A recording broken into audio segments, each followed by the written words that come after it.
Hi, I'm Dr. Elliot Adam from ElliotOracle.com. I'm also the author of the award winning Fearless Tarot and Tarot in Love, Consulting the Cards and Matters of the Heart.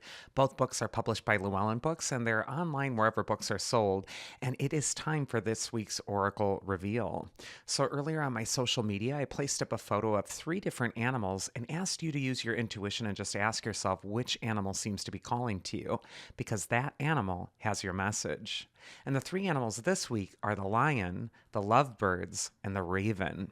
So if you're just joining me now, ask yourself which animal seems to be calling to you, because that animal has your message. And you'll also want to stick around for the outro of this video to listen to a collective card for all the animals. So no matter what animal you picked, there'll be a final message for everyone. So without further ado, let's go into the lion animal spirit. And if you're attracted to the lion this week, this could be a time where you're also attracted to stepping back into your power. The lion is the regal animal in the animal kingdom, and lion can indicate that it's time for you to gravitate back toward your natural nobility. This could also be a time where you're really conscious of your energy and what it proclaims to other people. The lion walks with a noble bearing. And so too for you, this could be a time where when you're walking through life, you want to ask yourself, am I walking through life as a lion, or am I walking through it insecurely? The lion can also indicate that this is a time to assert yourself a bit more. The first card for lion is, where is it best for you to place your focus this next week? And we get the Five of Cups, which shows this figure. He's looking at these three spilled cups. He's been disappointed.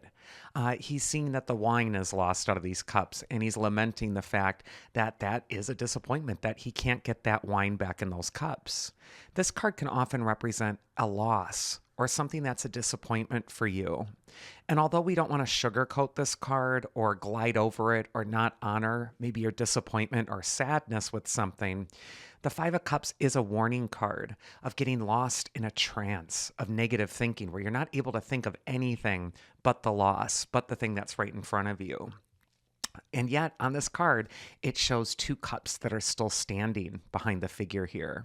And what this indicates for you is, although you may have suffered your share of losses, and let's face it, to be human means that we're all going to face losses or disappointments or setbacks at some time. The two cups that are still standing, excuse me, are telling you that all is not lost, that there's still something to work toward, or that there's still something salvageable in your present situation. This card is a little tricky because it can be sort of like so easy to look at the loss and forget about the gains. And yet, if this figure were to turn around and look at the two cups that are standing behind him, he'd also notice the bridge that's leading over the troubled waters. The Five of Cups will tell you, yes, you need to listen to your feelings, but you don't want to become mesmerized by them or trapped by them, especially if they're replaying a traumatic past or an episode that it's time to finally find some closure with. The next card is going to be advice from your inner wisdom if you pick the lion. And we get the Emperor card, which is a totally different sort of energy. The Emperor is a card of assertion, whereas the figure of the Five of Cups is sort of looking at their losses or is stuck in their feelings, stuck in their emotions, stuck in what might have happened before. The Emperor is a card of getting action. The rams on his throne are all about charging ahead and creating a new beginning. The Emperor is associated with the astrological sign of Aries, which has all to do with new beginnings. And yet the Emperor is also the assertive inner adult archetype of the tarot. He's that voice within you that says, you know what, I have to, pull myself up and say, you know what, we got to focus on what is salvageable here. We can't sit and lick the wounds of the past over and over again.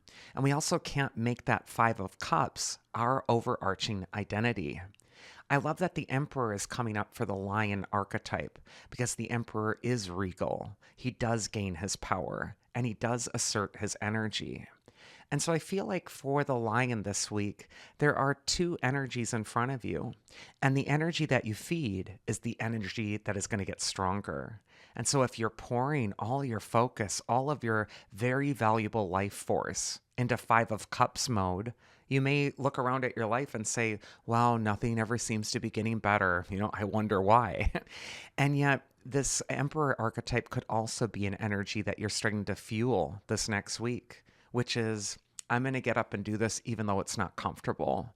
Or, you know what? This is for my own good, even though I'm needing to leave my comfort zone and go into this, strange mode of being. This is actually what's going to help me. Or, you know what? Maybe I've been meekly saying yes too much when I really need to bellow the word no. The Emperor is telling you to put up strong boundaries and to assert your energy in order to reclaim that regal bearing. And then the mythic archetype that's going to help you this next week, if you pick the lion, is actually Plutos, and he is the god of wealth. And his card says, I attract abundance and all the riches it makes possible in the material world. Now, Plutos might be coming up for you because he could indicate that there's a disappointment somehow surrounding abundance, somehow surrounding what you think can be available for you. And what you need to realize is that many other people who've suffered disappointments or challenges to their reputation have found themselves in a place where they didn't necessarily want to be. Maybe they didn't feel very abundant. Maybe they didn't really feel like all these opportunities are still available for them. And yet, there are individuals just like that who somehow over time stayed focused on a goal and completely changed their life circumstance. And so I kind of get this message for you that there is hope, that a lot can change within 1 year. A lot can change within 1 month. And this might be a time where you're consciously tearing yourself away from the disappointments of the past in order to focus on the abundance that you want for your future. And abundance is far more than just money. Sometimes abundance can be a state of being, a state of plenty and wellness with your current environment. And I just kind of feel like you're having this choice with the lion where you got to ask yourself, is Five of Cups going to get me to that abundant, joyous, comfortable, safe life that I'm looking for? Or is it going to be the road of the Emperor? I feel like these two paths are available to you right now, and the path that you choose is going to pretty much write the story that you're about to live and exist in the future. Next, we're going to go into the Lovebirds. And, if I look at this card, I just think of love. Those lovebirds are adorable. They can represent an attraction to partnerships or opening your heart. And if you're attracted to the lovebirds this next week, this could be a time when you're healing your heart and also healing your relationships. This could be an archetype where you want to be mindful of your communication, but you also want to be mindful of what your heart is telling you. This is a card of listening to others, but most importantly, also listening to yourself. And sometimes we have to reconcile what we want with what the other wants, or what the world wants, or what our current circumstances are only allowing us to do. And yet I just kind of feel like this archetype is one of harmony and partnership. And the lovers finally can indicate that nobody gets to where they want to go in life all alone. We all need support or help. So if you're attracted to this archetype, this could be a time to reach out to others. The first card for the Lovebirds is, where is it best for you to place your focus this next week? And we get the Seven of Cups, which for me is a card of illusions, sometimes dreams. It's a card of fantasies, and it's not a card of reality. The Seven of Cups is indicating that you might be caught in this dream. You might have a heart's desire that isn't fully manifested. And yet, the Seven of Cups is a bit of a dangerous card because sometimes it causes us to dream so much and to be in this blissful illusion that we're forgetting about what our opportunities really are, or that we might be forgetting to take action. There's that old saying, you've built the castle in the air, but now it's time to build the foundation beneath it. I think that this is a time for you to have great vision and to be in love with that dream. But it's also time to ask yourself, what could I be doing right now proactively to start to manifest this dream into reality? The Cups suit is emotional and sensitive, but it isn't like the Pentacles suit, which is very practical, substantive. It doesn't bring anything into reality. It just lets beautiful dreams exist in our head and our heart. And yet we got to start with a dream, don't we? We have to have some vision about what we want first. So I feel like the Seven of Cups is saying it's good to have your vision, but now it's time to act toward it. And especially when we couple the Lovebirds message with the Seven of Cups, this could be a time when you're communicating with others about your heart's desire, or maybe even seeking support from others in how you can get this thing to actually manifest in the physical world. The next card is going to be advice from your inner wisdom if you pick the Lovebirds. And we get another Cups card with the Queen of Cups. So Lovebirds, Seven of Cups, Queen of Cups, these are all very feeling, emotive cards. In fact, the Queen of Cups holds the most elaborately decorated chalice in the entire tarot. It's a sacred object to her. And within this sacred chalice, she pours all of her feelings, not just the positive ones, but also her loss, her grief, her disappointments. All of these feelings give life dimension and magic. I feel like the Seven of Cups could say that you want to watch out for your dream or your emotive wish from ruling you, and instead to be like the Queen, but to govern it. It might be a time for you to assert your power over your emotions, honor your feelings for sure, but also be a good governor of them. The Queen of Cups can also indicate that this is a time for you to delve into your own loving heart with your own relationships. It could indicate that this is a time for you to be sensitive to the dreams of those that are around you. And it might also be a time when you're supporting them and finally realizing those dreams. I just feel with two Cups cards and the Lovebirds, love is really going to be the answer this next week. You also want to just trust your feelings. You want to trust that element of water that is going to be the undercurrent that leads you toward what you most desire. And then finally, the mythic archetype that's going to help you this next week is Selene, or Luna, who is the goddess of the moon.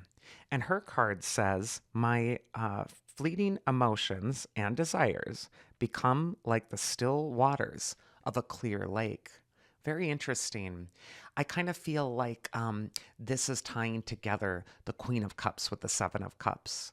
I feel like you might have fleeting emotions, desires, dreams even, and yet you're needing to calm them. You're needing to find a place of being centered.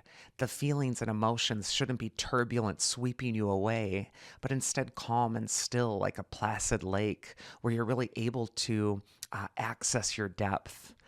There's that old saying, still waters run deep, and I feel that with the Queen of Cups. This might be a time to find stillness. And finally, Selene, the moon, is a symbol for instincts, intuition. I feel like you're needing to get calm in your emotions so that you can hear that silent inner voice of the Lady of the Lake, of your own intuition, your instincts. And I do feel like this is a time for you as well to make peace with your desires and not be ruled by them, but instead to find the way to harness them by getting calm in yourself. And finally, the Queen of Cups is telling you feelings are not something that you need to be afraid of. You don't need to be afraid of feeling emotions or letting your real desires flow. With all these watery symbols and loving archetypes with the lovebirds, this could be a time for you to get over your fear of loving your life or falling in love with it again, or perceiving it in a way that is through the heart center and not just through your head. And then finally, we're going to go into the raven animal spirit. So if you're attracted to the raven, well, ravens are magical. They're the guardians of the underworld, and they govern our transformative states where we're able to look at things on a deeper level, where we're able to access that deeper underworld wisdom and bring it to the surface.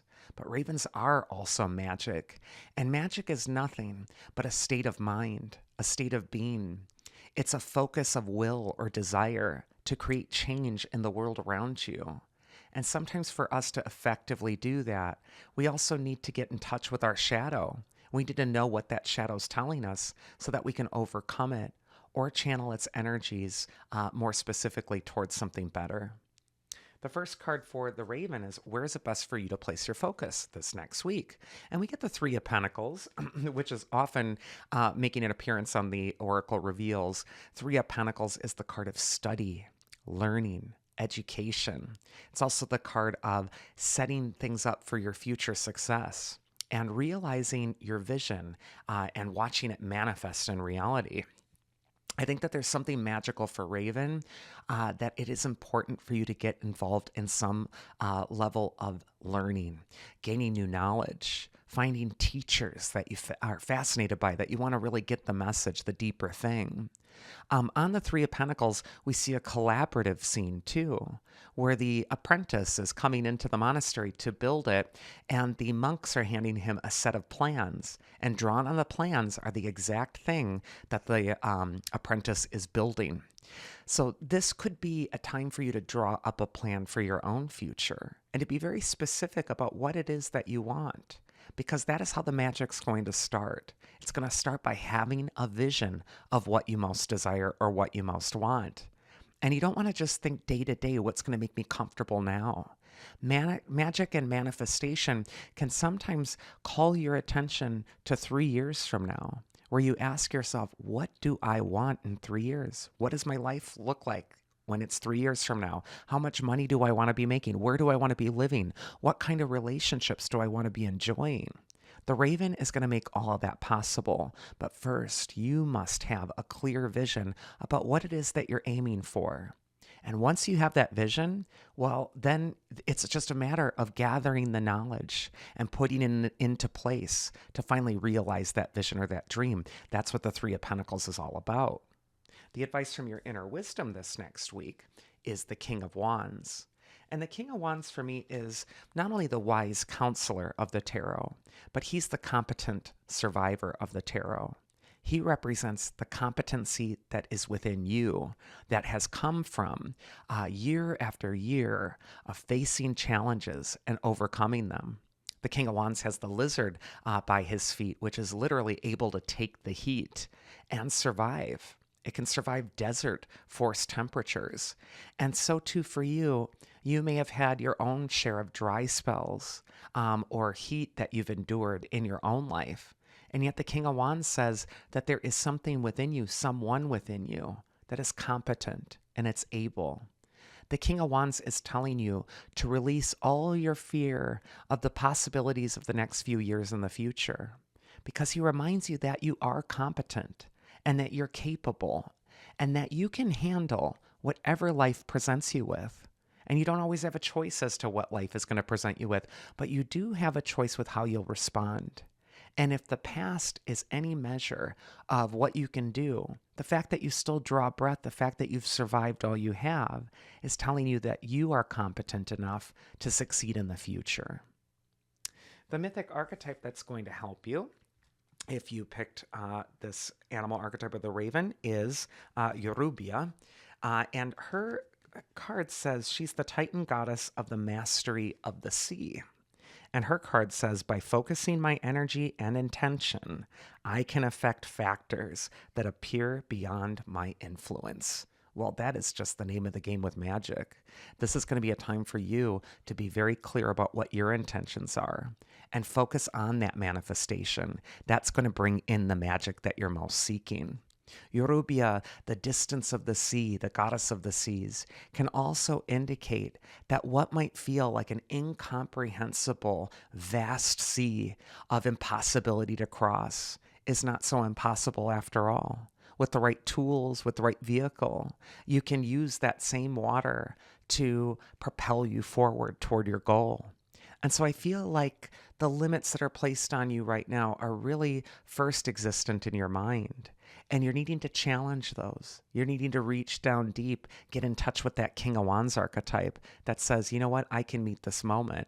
And I have great vision for what I can build in the coming years. And yet, this might be a time for you to do a little research, to do a bit of learning, or to start the path toward engaging in the knowledge that's going to open up the life that you most want to live. But I just feel that there's something magical for the Raven, especially when we got a card that's specifically talking about being clear in your intentions and then finally realizing your goal. And that is the three animals this week. I have one more final card for the collective, but quickly, I just want to say if my style of reading really resonates with you, why not get a one on one tarot session with me? You can book that at elliotoracle.com. I'd love to read your cards and see what's in store for you. I also have gift certificates available and other goodies and tons of free content. So if you're struggling with an empowering way to read tarot, or you're afraid even of certain cards, you can very easily just Google, Elliot Nine of Swords or Elliot Ten of Swords or Elliot the Tower, and you'll get an empowered version of that tarot card and also a little 1 minute video clip that kind of breaks down the symbolism for you. So do check all of that good stuff out. And then if you do like my content, again, please do like, subscribe, all that good stuff. Share my videos with a friend. All right, final card. Without further ado, this is for the collective, and it's just a message that you're going to want to take with you into the next week. And the message we get is the Seven of Wands. And I just love this card. Number one, it shows a person who isn't giving up. And he's not giving up on the high road. He's climbed to the top of the mountain and he's holding his firm position. And yes, he is against some opposition. There's these nameless, faceless little people beneath him that are trying to tear him down. And yet he's holding his ground. He's standing in his integrity. He knows that the high ground is worthy of defense. And I love that he's wearing two different shoes. What this symbolizes is that the figure on the Seven of Wands doesn't walk in the same shoes as everybody else, and he doesn't need to. He's unique. He has his own path to follow. And so too for you, you're unique. You don't have to go with the crowd. You don't have to do something just because everybody else says you have to do something. You also don't need to go out for somebody else's acceptance. The cream always rises to the top. And the truly excellent people that have been in our world are not followers that just bay along with the crowd, but instead are people who stand up for an ideal, their values, the higher them. And I just kind of feel for you, this is a week to really honor your integrity. If you're around people who are engaging in really base talk that is kind of pulling you into a lower vibration, that could include, talking about another person, piling on them, ridiculing them, trying to make themselves feel better by ganging up on another person. This might be a week where you just don't engage with that. You might just say, I never thought of that about her. She's always been nice to me. And just flatly walk away from that toxic energy. You don't have to engage with the toxic collective when the Seven of Wands comes up. Instead, you need to follow the compass point north to your own inner integrity. And that is this week's Oracle. I do hope you enjoyed it. Again, give me a thumbs up and also subscribe to the channel if you like the content. I will see you again here next week as I see you every week. So everybody out there, do take care.